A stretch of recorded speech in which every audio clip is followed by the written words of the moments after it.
இத்தனை வருஷத்துல இத்தனை படம் நடிச்சு எம்ஜிஆர் சிவாஜி சார் கூட நடிச்சு இவ்வளோ தூரத்தில் இருந்து கூட அந்த ஆர்வம் அவருடையும். ஏன்னா இந்த படம் எனக்காக இல்லைன்னா கூட தயாரிப்பாளர் மாணிக்கம் அவர்களுக்காக இந்த படம் பெரிய ஹிட் ஆகணும். சினிமாவை எனக்கு எதுவுமே எனக்கு பிடிக்காது, சினிமா தான் எனக்கு அவ்வளோ பிடிக்கும். சினிமா சினிமா சினிமா சினிமா சினிமாவுக்காகவே நான் இந்த மேடையில் செத்து போயிட்டா கூட சந்தோஷப்படுவேன். அவ்வளோ நாள் 135 நாள் ஓடிச்சு. இது மாதிரி நிறைய படம் ராமநாதபுரத்துலலாம் ஃபஸ்ட்டு ஓப்பனிங் கம்மியாக தான் இருந்துச்சு, அப்புறம் பிக்கப் ஆச்சு. அப்படி இருந்துச்சு. இப்போ சினிமா அப்படி இல்லை, ஃபஸ்ட்டு நாள் தான் அதோடைய தலையில் இருந்து. அதனால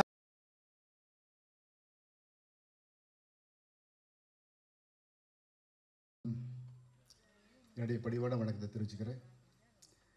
இந்த மேடையில் நிற்கிறதுக்கு காரணமான எனது முதல் படத்தின் சின்னத்தாய் படத்தின் டைரக்டர் கணேசராஜ் அவர்களுக்கும் இயக்குனர் இமயம் பாரதராஜா அவர்களுக்கும் இந்த நேரத்தில் நான் நன்றியை சொல்லிக்கிறேன். இந்த ரெட் புலவர் ஆடியோ டெய்லர் வெளியீட்டு விழாவிற்கு வருகிறதுக்கும் எனக்கு டைரக்டர் பாரதராஜா மேலே ரொம்ப மரியாதை. எனக்கு அவ்வளோ பிடிக்கும். அதுக்கு ஈக்குவலாக வாசர் எனக்கு ரொம்ப பிடிக்கும். அது ஏன்னே தெரியல, அவருடைய சந்தர்ப்பத்துக்கு மட்டும்தான் நடித்தேன். அந்த படத்துலேயே அவரோட ரொம்ப அவ்வளோ எனக்கு அவர் பார்த்தா ரொம்ப பார்த்துட்டே இருக்கும் போது தோணும். அவங்களுக்கு என்ன நன்றி. நமது புரட்சி தளபதி விஷால் அவர்கள், அவர் வந்துட்டு ஒரு நடிகராக மட்டும் தான் உங்களுக்கு தெரியும், ஒரு நல்ல ஒரு மனிதாபிமான உள்ள மனிதர். யாருக்கு வேணாலும் ரொம்ப உடனே உதவி பண்ணுறதில் அவர் முதலாளாக இருப்பார். நான் நடிகர் சங்கத்தில் எங்கள் செயலாளர், நான் செயற்குழு உறுப்பினராக இருக்கிறேன். அங்கே வந்துட்டு நடிகர் சங்கத்தில் அந்த கடைக்கோடி நடிகராக இருந்தாலும் சரி, பெரிய நடிகராக இருந்தாலும் சரி, எல்லாத்தையும் ஒரே ஈக்குவலாக ட்ரீட்மெண்ட் பண்ணுவார். எல்லாத்துக்கு மேலேயும் பாசம் எடுத்து பார்ப்பார்.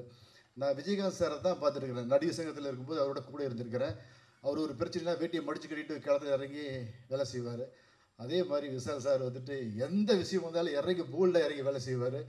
ரெண்டு பேர்த்துக்கு உள்ள டிஃப்ரெண்ட் என்னென்னா, விஜயகாந்த் சார் கோவப்படுவார், விஷால் சார் கோவப்பட மாட்டார். அதுதான் டிஃப்ரென்ஸ்.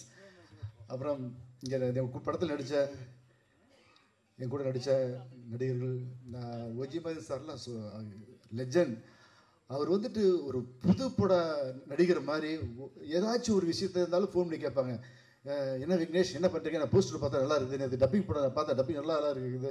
அவ்வளோ ஒரு ஆர்வம், படம் என்ன நல்லா இருக்குது, எப்படி வந்துட்டு இருக்குது, எப்போ ரிலீஸ் பண்ண போகிறீங்க, எப்போ அப்படின்ட்டு அடிக்கடி அவராக ஃபோன் பண்ணி கேட்பாங்க. இதெல்லாம் நினச்சி கூட பார்க்க முடியாது. இத்தனை வருஷத்தில் இத்தனை படம் நடித்து எம்ஜிஆர் சிவாஜி சார் கூடலாம் நடித்து இவ்வளோ தூரத்தில் இருந்து கூட அந்த ஆர்வம் அவர்கிட்ட இருந்து நான் பிரமிக்க வச்சது. எனக்கு அப்படியே மிரண்டு போயிட்டேன்.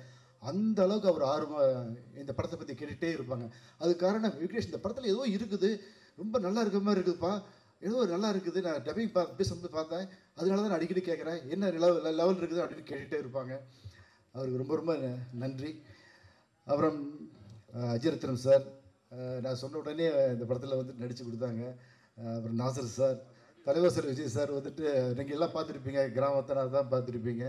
இந்த படத்தில் ஹாலிவுட்டே கலக்கிற மாதிரி ஒரு கேரக்டரில் பண்ணியிருக்காரு, ரொம்ப நல்லா பண்ணியிருக்காரு. அவர் வந்துட்டு எல்லாருமே கிராமத்தனாவே பார்த்துட்டாங்க. அப்புறம் சுரேஷ் மேன் சார், அவர் ட்ரெஸ்ஸை போட்டாலே ஒரு கெட்டப் அப்படின்னு ஜம்முனா இருப்பார். அப்புறம் படத்தில் நடித்த ஹீரோனி, அவங்க வரல, ஏதோ வெளிநாட்டில் இருக்காங்க, அவங்களுக்கு இந்த நேரத்தில் நன்றி சொல்லிக்கிறேன். மற்ற நடித்த அத்தனை நடிகர்களுக்கும் என் நன்றியை சொல்லிக்கிறேன். அதெல்லாம் சொல்லிட்டு நினைக்கிறேன். அப்புறம் இந்த படத்தில் நடித்த டெக்னீஷியன் பற்றி சொல்லணும். ஃபஸ்ட் கிளாஸான ஒர்க்கர்ஸ், எல்லாருமே அற்புதமான கலைஞர்கள், எல்லாருமே யங்ஸ்டர்ஸ், சின்ன பசங்க, எல்லாருமே 25 வயசு அவ்வளோதான் இருப்பாங்க. டைரக்டர் ஆண்ட்ரூ சார் வந்துட்டு நைட் ரெண்டாக வேலை வாங்குவார், அதெல்லாம் சலிக்காமல் வேலை செய்வாங்க. நானும் அவங்களோட வேலை செய்யும்போது அவங்க சொல்லுவாங்க, சார் நீங்களே வந்துட்டு இவ்வளோ தூரம் இன்ட்ரெஸ்ட்டாக ஒர்க் பண்ணுறீங்க, நான் வந்துட்டு ஒர்க் பண்ணுறதுக்கு என்ன சார் அப்படின்ட்டு என்னை ஒரு இன்ஸ்பிரேஷனாக எடுத்துக்குவாங்க. அவங்களுக்கு என்னுடைய நன்றியை சொல்லிக்கிறேன். உங்களை பற்றி பேசுகிறதுக்கு நிறைய மேடைகள் இருக்குதுன்னு கண்டிப்பாக நான் உறுதியாக சொல்ல முடியும். அந்த மேடையில் உங்களை பற்றி நம்ம பேசுவோம். இந்த படத்தில் என் காவியா அவங்க நடிச்சிருக்காங்க, அவங்க நல்ல பர்ஃபார்மன்ஸ் பண்ணுற ஒரு ஆர்டிஸ்ட்டு. அப்புறம் எங்களுடைய டைரக்டர் ஆண்ட்ரூ அவர்கள், ஒரு நல்ல டைரக்டர். கன்ஃபார்மாக இந்த படத்தில் நீங்கள் ட்ரெய்லர் பார்த்துருப்பீங்க, சாங் பார்த்துருப்பீங்க, எல்லாமே பார்த்துருப்பீங்க. நல்ல டைரக்டர், நல்ல டெக்னீஷியன், இல்லை எந்த ஒரு டவுட்டுமே கிடையாது. நல்ல டெக்னீஷியன், நல்ல டைரக்டர். நல்ல மனிதர், அதுதான் ரொம்ப முக்கியம். நல்ல மனிதர், அற்புதமான ஒரு மனிதர். அவர்கிட்ட எனக்கு பிடிச்ச விஷயங்கள் எந்த ஒரு பொய் இதுவுமே கிடையாது. நேர்மையாக உழைச்சிருக்காரு. அவருக்கு என்னுடைய வாழ்த்துக்கள். நான் நிறைய பேசணும்னு நினச்சேன். என்னுடைய ப்ரொடியூசர் தயாரிப்பாளர் மாணிக்கம் சார் ஒரு அற்புதமாக பேசினார், வெள்ளந்தியாக பேசினார். அவர் வந்துட்டு இந்த படம் வந்துட்டு மாணிக்கம் சார் இல்லைன்னா இந்த படத்தை கண்டிப்பாக ரிலீஸ் பண்ணவே முடியாது. அவ்வளோ பேர் வந்துட்டு அவர் தடுத்தாங்க. என்னங்க விக்னேஷ் சார் வச்சு நீங்கள் படம் பண்ணுறீங்க வேண்டாம் அப்படின்னு எவ்வளவோ பேர் தடுத்தாங்க. அதையெல்லாம் மீறி எங்கள் மேலே வச்ச நம்பிக்கை, டைரக்டர் மேலே வச்ச நம்பிக்கை, அதுக்காக அந்த படத்தை ஃபஸ்ட்லேருந்து எங்கேயுமே பின்வாங்காமல் படத்தை முடிச்சிருக்காரு. ஒரு நல்ல மனிதர். அவர் வந்துட்டு சினிமாவை சம்பாதிக்கணும்னு வரலைங்க, சினிமாவை கண்டிப்பாக சம்பாதிக்கணும்னு வரல. இங்கே வந்துட்டு சினிமாவை லவ் பண்ணி சினிமாவை ரொம்ப என்ஜாய் பண்ணி அதை சினிமா அவ்வளோ அவருக்கு பிடிக்கும். சினிமா மேலே அவ்வளோ பற்று உள்ளவர். அவர் சினிமாவுக்கு வர்றது நிறையா டைரக்டர்கள், நிறையா டெக்னீஷியன்ஸுக்கு ரொம்ப ஒரு வரப்பிரசாதமாக அமையும். ஏன்னா இந்த படம் எனக்காக இல்லைன்னா கூட தயாரிப்பாளர் மாணிக்கம் அவர்களுக்காக இந்த படம் பெரிய ஹிட் ஆகணும். ஏன்னா மாணிக்கம் சார் வந்துட்டு இந்த படம் ஹிட் ஆச்சுன்னா நிறைய படம் பண்ணுவார். இந்த படத்தில் வர படத்தை எடுத்துக்கிட்டு வீட்டில் வச்சுக்க மனிதன் கிடையாது. நிறையா படம் பண்ணணும் அப்படிங்கிற ஒரு ஆர்வம் உள்ள ஒரு மனிதன். அதனால் இந்த ரெட் ஃப்ளவர் படத்தை கண்டிப்பாக நீங்கள் எல்லாமே தியேட்டரில் போய் பார்த்து வெற்றி படமாக அமைச்சு கொடுக்கணும். அன்பார்ந்த பத்திரிகை நண்பர்களே, மீடியா நண்பர்களே, டிஜிட்டல் மீடியா நண்பர்களே, இந்த ரெட் ஃப்ளவர் படத்தை நான் இத்தனை வருஷம் ஒரு 30 வருஷத்துக்கு மேலே நான் சினிமாவில் இருக்கிறேன். நான் இந்த இடத்துல மேலே நிற்கிறதுக்கு ரொம்ப கஷ்டப்பட்டுருக்கிறேன். ரொம்ப கஷ்டப்பட்டுருக்கிறேன். அந்த கஷ்டங்கள் கொஞ்சம் நஞ்சம் இல்லை, அவ்வளோ கஷ்டப்பட்டிருக்கிறேன். அவ்வளோ அவமானங்கள், அவ்வளோ தோல்விகளை நான் சந்திச்சுட்டு இங்கே வந்திருக்கிறேன். இந்த படத்தை கொண்டு போய் நீங்கள் மக்கள்கிட்ட சேர்க்கணும். ஏன்னா மக்கள் இந்த படத்தை தியேட்டரில் வந்து ரசிக்கணும், தியேட்டரில் வந்து பார்க்கணும். அதுக்கு மீடியா நண்பர்கள் நீங்கள் தான் அதுக்கு ஒரு ஒரு பாலமாக இருக்கணும். ஏன்னா நான்லாம் வந்துட்டு சினிமாவை எனக்கு எதுவுமே எனக்கு பிடிக்காது. சினிமா தான் எனக்கு அவ்வளோ பிடிக்கும்.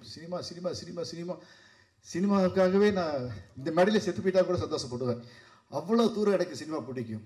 அந்த சினிமா அந்த அளவுக்கு பிடிக்கிட்டு தான் நான் இத்தனை வருஷம் கழிச்சு மறுபடியும் ஒரு கம்பேக் கொடுத்து ரெட் ஃப்ளவரை கொடுக்கறதுக்கு என்னால் முடிஞ்சது. நான் தோக்கலாம், என்னுடைய முயற்சி தோக்கக்கூடாது, முயற்சி தோக்கக்கூடாது, நம்பிக்கை தோக்கக்கூடாது. அதனால் இந்த ரெட் ஃப்ளவர் படத்தை மக்கள் நீங்களாம் போய்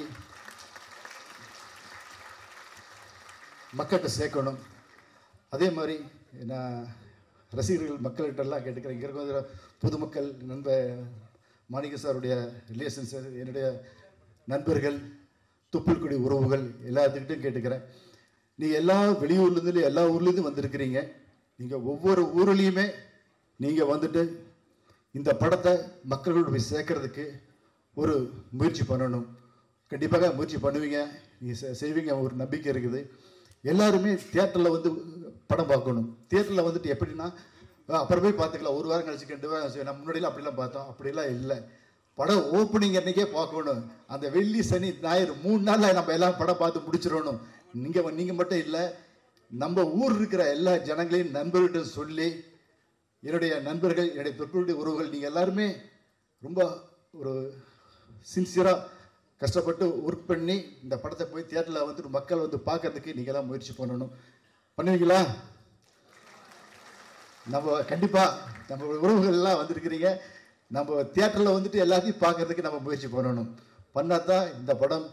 ஏன்னா நம்ம வந்துட்டு முன்னாடிலாம் வந்து பார்த்திங்கன்னா என்னுடைய சின்னத்தாய் படமெல்லாம் ஃபஸ்ட்டு ஓப்பனிங் ரிலீஸ் ஆகி ஒரு வாரம் கூட்டமே இல்லை. அப்புறம் பிக்கப் ஆயிடுச்சு. 135 நாள் ஓடிச்சு. ஒரு அத்தனை நாள் 135 நாள் ஓடிச்சு. இது மாதிரி நிறைய படம், ராமநாதத்துலலாம் ஃபஸ்ட்டு ஓப்பனிங் கம்மியாக தான் இருந்துச்சு, அப்புறம் பிக்கப் ஆயிடுச்சு. அப்படி இருந்துச்சு. இப்போ சினிமா அப்படி இல்லை, ஃபஸ்ட்டு நாள் தான் அதோடைய தலையில் இருக்குது. அதனால நீங்கள் ஃபஸ்ட்டு நாளே போய் தியேட்டரில் குமிஞ்சிடணும். நம்ம உறவுகள் எல்லாருமே, நண்பர்கள் எல்லாருமே தியேட்டரில் போய் ஃபஸ்ட்டு செகண்ட் நாள்லேயே 3 நாள்லேயே நம்ம வந்துட்டு படத்தை வெற்றி படமாக ஆக்கிடணும். அதனால் இந்த வாய்ப்புக்கு நன்றி கூறுகிறேன். மீண்டும் ஒரு முறை இங்கே மேடையில் வந்திருக்கும் அனைத்து கலையுலக ஜாம்பவான்களுக்கும், அப்புறம் நம்மளுடைய dream warrior sir Guhan sir வந்திருக்காங்க, அவங்களுக்கு என் நன்றியை தெரிவிச்சுக்கிறேன். இந்த மீண்டும் ஒரு முறை பத்திரிகை நண்பர்கள் இந்த படத்தை மக்கள்கிட்ட கொண்டு போய் சேருங்க அப்படின்னு உங்களுடைய பாதம் தொட்டு பணிவுடன் கேட்டுக்கிறேன். வாய்ப்புக்கு நன்றி நன்றி நன்றி. அதனால் இந்த ரெட் ஃப்ளவர் படத்தை மக்கள் நீங்களாம் போய் மக்கள்கிட்ட சேர்க்கணும்.